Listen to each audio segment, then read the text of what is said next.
अस्सलामु अलैकुम वरहमतुल्लाहि वबरकातुहू।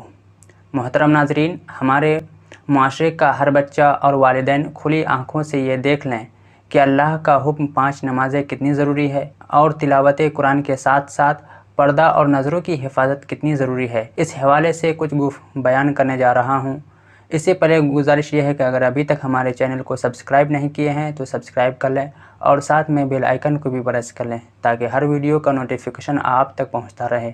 मोहतरम नाज़रीन, इस फितने और फसाद के दौर में जहां हर घर का चश्मो चिराग या तो इंटरनेट पर किसी गेम की गुमराही में पढ़कर अपना कीमती वक्त ज़ाय कर रहा है या फिर इस जैसे मुख्तलिफ़ किस्म की वेबसाइट पर फहाशी और उड़ियानी के खौफनाक शिकंजे में फंस कर अल्लाह के हुक्म को तोड़ रहा है, उनको ये बताना बहुत ज़रूरी है कि दुनिया में अल्लाह ताला ने हमें एक ख़ास मकसद के लिए भेजा है और वो ख़ास मकसद अल्लाह ताला की इबादत और दीन हक़ की तरफ लोगों की इस्लाह करना है।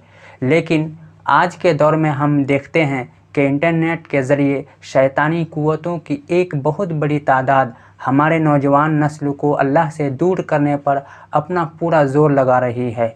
ऐसे में मेरा फ़र्ज़ बनता है कि मैं आपके बच्चों को दीनी व अखलाकी तरबियत करूं।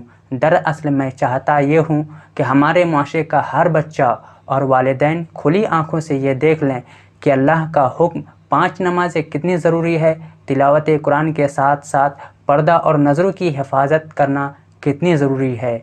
फितनों से ख़ुद को और अपने बच्चों को बचाकर अल्लाह और उसके रसूल सल्लल्लाहु अलैहि वसल्लम के हुक्मों पर चलना कितना ज़रूरी है, जिससे फिर इंसान पर दुनिया में भी और आखिरत में भी अल्लाह ताला के इनाम की बारिश होती है। ऐसा नहीं है कि जो लोग अल्लाह के हुक्म की पाबंदी करते हैं उन पर शैतानी हमले नहीं होते हैं, उन पर तो ज़्यादा होते हैं, मगर वो लोग अल्लाह और उसके रसूल सल्लल्लाहु अलैहि वसल्लम के रोज़मर्रा के अमाल पर मुसलसल पाबंदी करते हैं, जिसकी वजह से वो लोग शैतानों के शर और वसवास से महफूज होते हैं। मोहतरम नाज़रीन, आज आप देख लें हर घर का कफ़ील इन्हीं शैतानी हमलों की वजह से अपने बच्चों की तरबियत के हवाले से सख्त परेशान है, क्योंकि उनका बच्चा अल्लाह की ही नहीं मानता है तो उनकी क्या मानेगा। नई नस्ल को बचाने का पहला उसूल ये है कि उनको बताया जाए कि उनको किस मकसद के लिए अल्लाह ताला ने पैदा किया। अगर ये बच्चे ज़िंदगी का पहला मकसद जान गए तो ये फिर अपने खालिक और उसके हबीब सल्लल्लाहु अलैहि वसल्लम तक भी पहुंच जाएंगे। और अगर ये एक बार ये बच्चे प्यारे नबी सल्लल्लाहु अलैहि वसल्लम तक पहुंच गए तो हमारा मुआशरा दुनिया की कोई ताकत सुपर पावर बनने से नहीं रोक पाएगी। हमारे तमाम कौमी मसाइल अल्लाह रब्बुल इज़्ज़त हल फरमा देगा और हम एक खुशहाल कौम बन जाएंगे। मोहतरम नाज़रीन, अपना जायज़ा लीजिए, कहीं आप भी तो इस लाहासिल जंग में मुब्तला नहीं हैं। एक ऐसा शख्स गुज़रते दिन और रात और बदलते हालात से मुकाबला आराई करता है। यकीनन वो किसी न किसी लाहासिल जंग में मुब्तला है। कहीं इधर दौड़ता है, कभी इधर दौड़ता है तो कभी उधर भागता है। अचानक उस पर यह इंकिशाफ होता है कि ये उसकी हकीकी ज़िंदगी के बारे में है। रोज़ सुबह होती है और वो इस बात के साथ अपने दिन का आगाज़ करता है कि मुझे फ़लाँ से आगे बढ़ जाना है और उसने ज़िंदगी में काफ़ी मेहनत की। आज उसके पास कुछ था, लेकिन अब जो उसने अपने अंदर झांक करके देखा, दिल में मौजूद तमाम जज्बात व एहसासात को परखा, दिमाग के तमाम ख्यालात को भी टटोला, लेकिन दूर दूर तक खुशी का नाम व निशान भी नहीं था। अचानक उसको ये एहसास हुआ कि जिस रेस में, जिस मुकाबला में अपनी तवानाई को कुर्बान कर रहा है, जिस दौर में अपना वक्त और ताकत को ज़ाय कर रहा है, उसका तो कोई नतीजा ही नहीं है। उसने अपनी ज़िंदगी के अच्छे भले सफ़र को मुआजना और मुकाबला की रंग चढ़ाकर एक लाहासिल जंग की सूरत दे दी है। मोहतरम नाज़रीन, मुकाबला और मुआजना 2 ऐसे धोखे हैं जिसमें हर शख्स कहीं न कहीं जाने अनजाने में मुब्तला हो ही जाता है। और मुसीबत यह है कि इंसान को मालूम ही नहीं हो पाता है।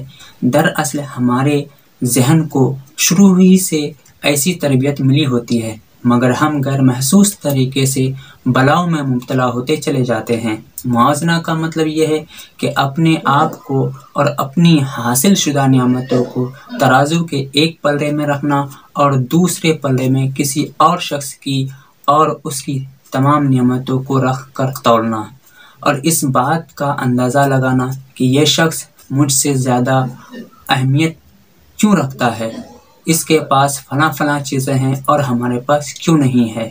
یہ انسان پر نفس کا پہلا حملہ ہوتا ہے۔ وہ جب اس کے زد میں آ جاتا ہے تو اس کے بعد اگلا قدم اٹھانا شروع کر دیتا ہے، جس کو مقابلہ کہتے ہیں۔ مقابلہ کا مطلب یہ ہے کہ خود کو کسی بھی انسان کی سطح پر لا کر اس سے آگے بڑھنے کی کوشش کرنا۔ نفس کا یہ وار اس قدر مہلک ہوتا ہے کہ خود کو نفسیاتی مریض بنا لیتا ہے اور زندگی کے سارے اہم کام نظر انداز کر کے ایک ایسے لا حاصل جنگ کا حصہ بن جاتے ہیں کہ جس کا کوئی مطلب نہیں ہوتا ہے۔ سوال یہ اٹھتا ہے کہ آخر موازنہ کیوں کیا جاتا ہے؟ بظاہر ہم دنیا میں جی رہے ہیں، در حقیقت ہم خود سے زیادہ دوسروں کے لیے زندگی گزارتے ہیں، یہ حقیقت ہے۔ آپ دیکھیں تو معاشرے میں اس طرح کی برائیاں عام ہو چکی ہیں۔ آج کے دور میں برائی کا ایک دوسرا رخ اختیار کر چکا ہے۔ کامیابی اور خوشی وہی ہے جسے دنیا مانے۔ ہم اس طرح کے دھوکہ میں پھنس چکے ہیں۔ ہم نے اپنی زندگی کی ترجیحات وہی متعین کی ہیں جو دنیا پسند کرتی ہے۔ نتیجہ یہ ہوتا ہے کہ ہم خود سے دور ہونا شروع ہو جاتے ہیں۔ ہم نے اپنی زندگی کی ترجیحات وہی متعین کی ہیں جو دنیا کو پسند ہے۔ نتیجہ یہ ہوتا ہے کہ ہم خود سے دور ہونا شروع ہو جاتے ہیں۔ زندگی ہماری ہے، زندگی ہماری اپنی ہے، اختیار ہمارے پاس ہے، جذبات اور احساسات ہمارے اپنے ہیں، لیکن ہم جی دنیا کے لیے رہے ہیں۔ ہم اپنی انا کی خاطر جس لا حاصل جنگ کے سپاہی ہیں، وہ ہماری حقیقی زندگی کو کس قدر متاثر کر رہی ہے، کچھ ہم بیان کرنے جا رہے ہیں۔ حقیقی لطف سے محرومی۔ جب ہم کسی کے ساتھ موازنہ اور مقابلہ کرتے ہیں تو سب سے پہلی چیز جو ہم سے چھن جاتی ہے وہ زندگی کا حقیقی لطف اور سرور۔ ہمارے پاس کھانے پینے کی سہولیات اور رشتوں کی مٹھاس کی صورت میں اللہ رب العزت کی بے شمار نعمتیں ہوتی ہیں، لیکن ہم ان سے لطف نہیں اٹھا سکتے ہیں۔ ناشکرا پن۔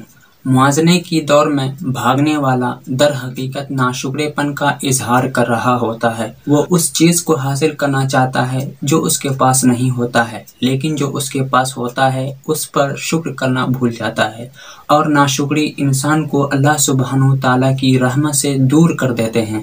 ایسا انسان خود غرض بن جاتا ہے۔ ظاہر ہے کہ وہ صرف اپنے بارے میں سوچتا ہے اور اس کو اس بات سے کوئی پرواہ نہیں ہوتی ہے کہ میرے دوست و احباب، میرے بچے اور میرے اپنوں کو کس قدر ضرورت ہے۔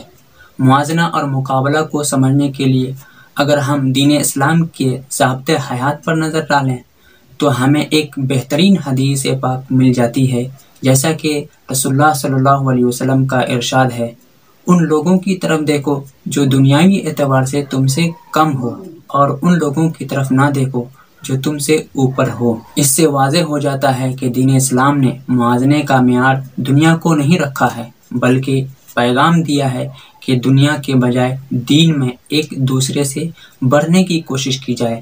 اگر آپ کو واقعی اپنی زندگی کو خوبصورت بنانا ہے، اگر اپنے ارد گرد موجود نعمتوں سے لطف اندوز ہونا ہے، اگر دل کو خوشی اور سکون سے بھرنا ہے اور ایک خوشحال انسان بننا ہے، تو پھر اس لا حاصل جنگ سے نکل آئیے۔ موازنہ دوسرے لوگوں سے نہیں بلکہ اپنے ماضی سے کیجیے۔ اپنے آج کو گزشتہ کل سے بہتر بنانے کی کوشش کیجیے۔ یقین جانیے کہ یہ احساس آپ کو ان تمام پریشانیوں سے نجات دلائے گا جس میں نفس اور خواہش نے آپ کو پھنسا رکھا ہے۔ السلام علیکم ورحمۃ اللہ وبرکاتہ۔ اللهم صل على سيدنا ومولانا محمد، اللهم صل على سيدنا ومولانا محمد، اللهم صل على سيدنا ومولانا محمد۔